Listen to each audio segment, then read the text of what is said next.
Estamos conversando agora com a dona Lídia Milk. Ela vai contar também um pouquinho da história do pai dela, o seu Zacarias Elias, e também da sua mãe, a dona Karine. Qual a origem deles?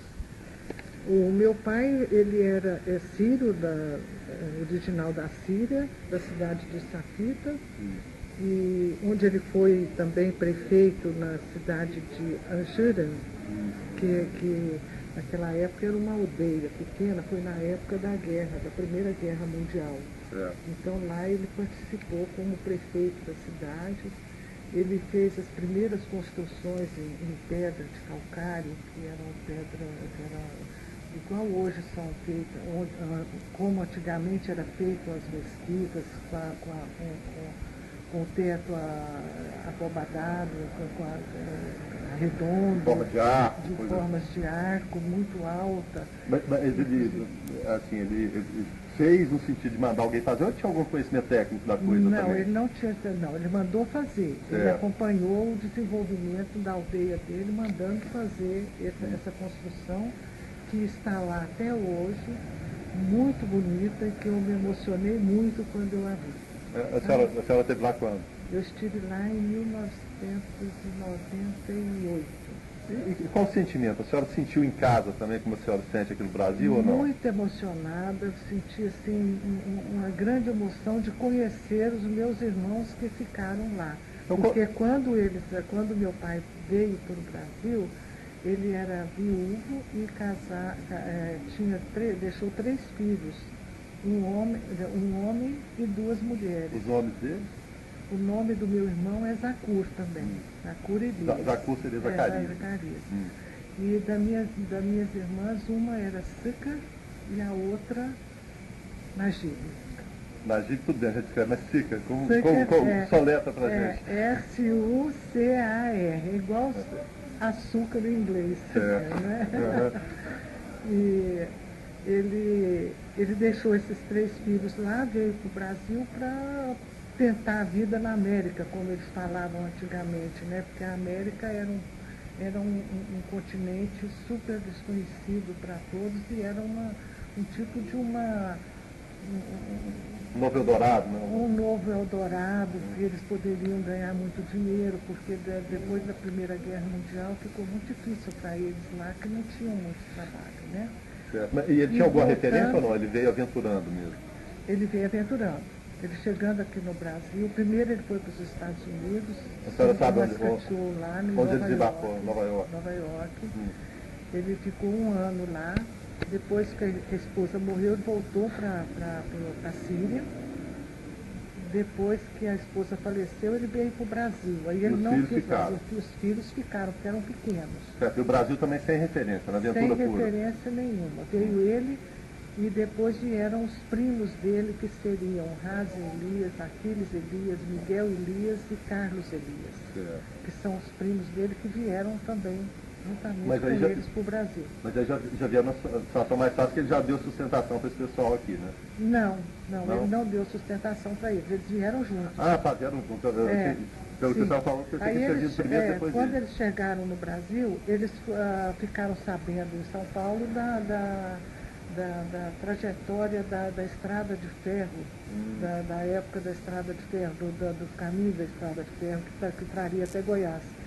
Então eles acompanharam esse trajeto da estrada de ferro e chegaram a Nápoles e se estabeleceram aqui, como mascates. Eles eram mascates. Mas antes passaram por Araguari? Passaram por Araguari. Mas chegaram a estabelecer ou não? Só de passagem? Não, só de passagem mesmo, né? Depois já vieram, já estabeleceram aqui, primeiramente como mascates, que tem histórias interessantíssimas dos mascates, né?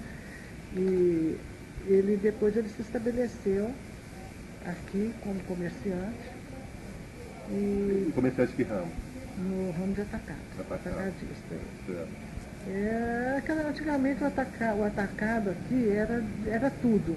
Tinha roupa, sapato, alimento, alfinete, botão, era tudo. Então não existia como hoje uma coisa específica. Não tinha segmento, né? Segmento específico, era bem diverso, né?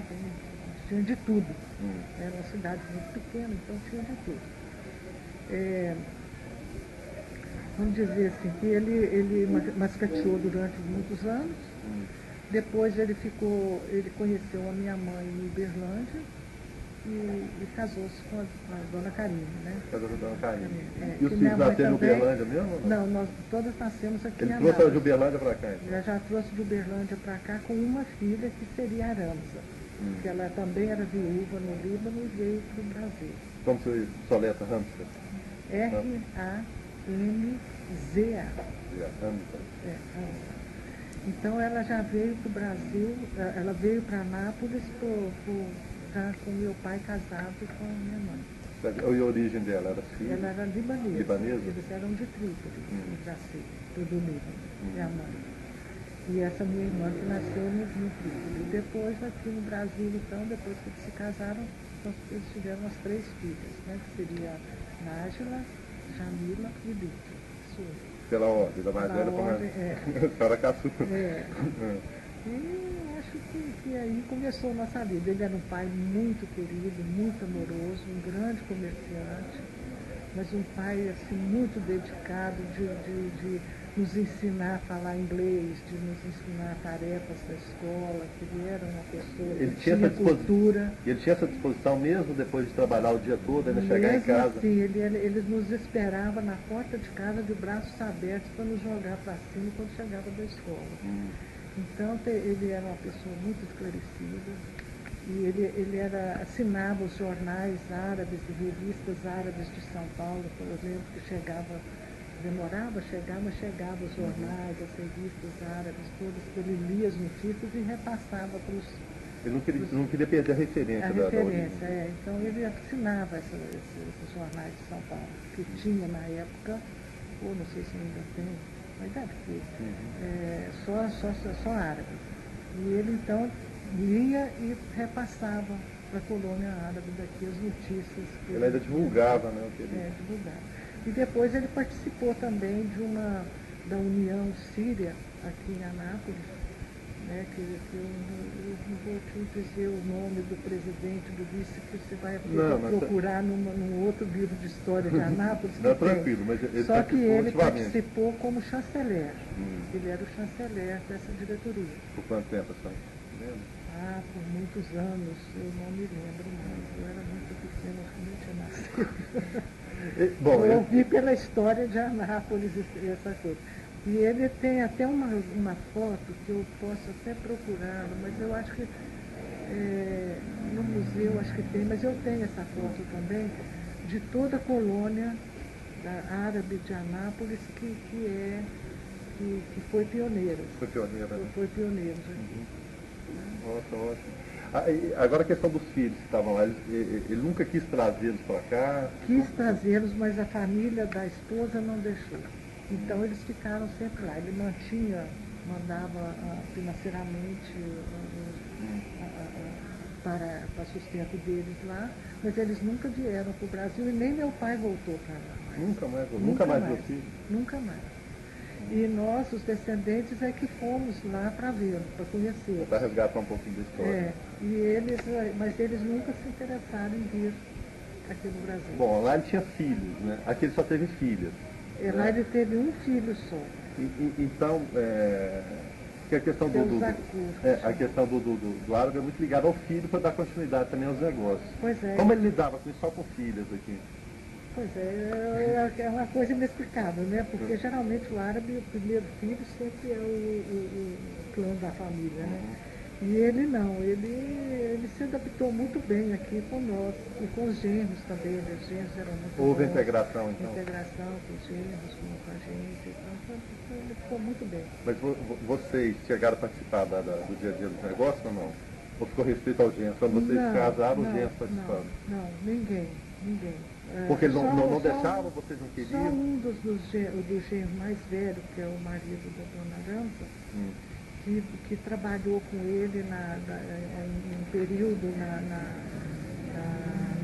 no armazém de atacado, também depois ele pegou a representação só da Antártica, que ele vendia bebidas também, e repassou para esse genro meu. Então, qual é o nome dele? João Gomide. João Gomide. Ah, tá. Aí o João Gomide, então...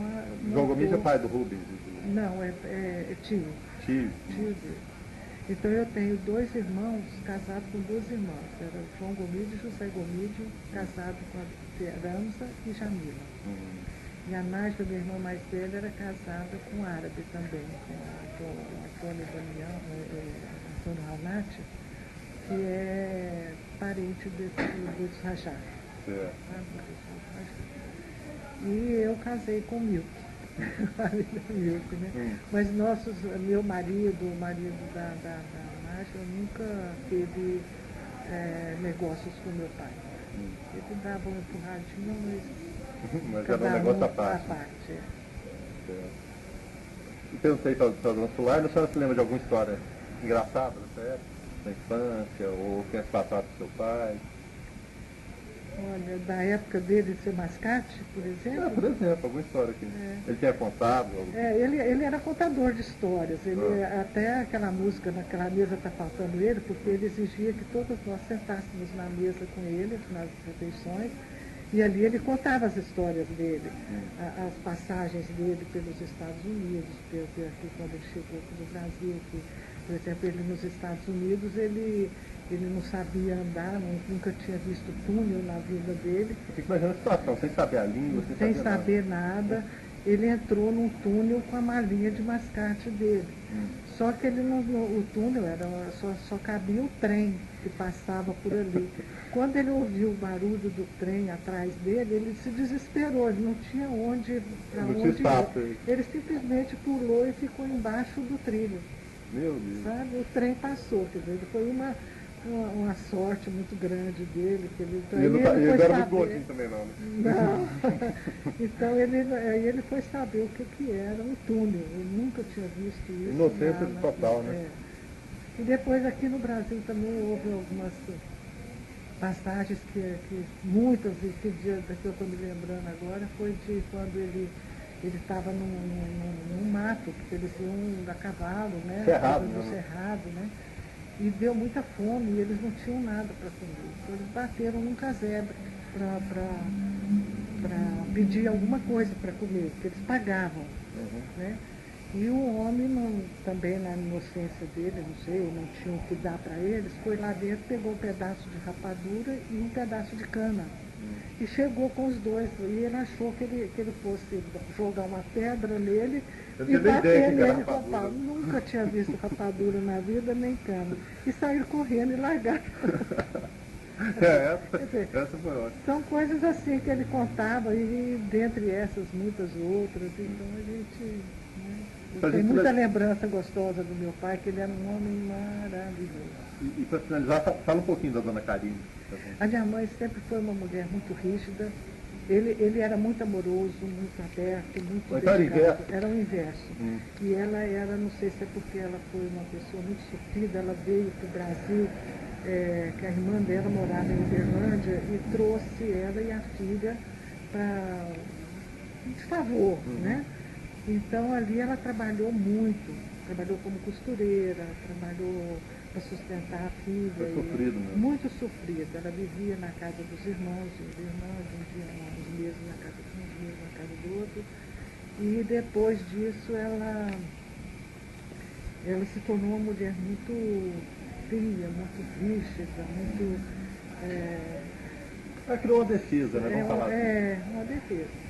Então, quando ela casou-se com meu pai e veio para cá, ela continuou trabalhando, ajudando ele no comércio dele, trabalhando como costureira também, e cresceram juntos, trabalharam juntos, né? Mas ela sempre foi uma mãe muito brava. Posso te contar uma história? Não pode. Quando eu tinha meus 12 anos, mais ou menos, eu tomei bomba no colégio, e era uma coisa assim, ela era exigentíssima com a gente na escola. E eu fiquei com muito medo dela, e cheguei primeiro no meu pai. Falei, pai, eu tenho uma coisa para te contar, e eu tomei bomba. E comecei a chorar, porque ela entrou na sala, escutou e já veio em cima para bater, né? Aí meu pai me pôs no colo dele e falou, minha filha, não chora não, porque bomba é para estudante. Se estudante não toma, quem vai tomar? Então desarmou minha mãe e eu não apanhei dessa vez, né? Quer dizer, ela era muito brava e ele era muito compreensivo, muito amoroso. Então tá certo. Obrigado.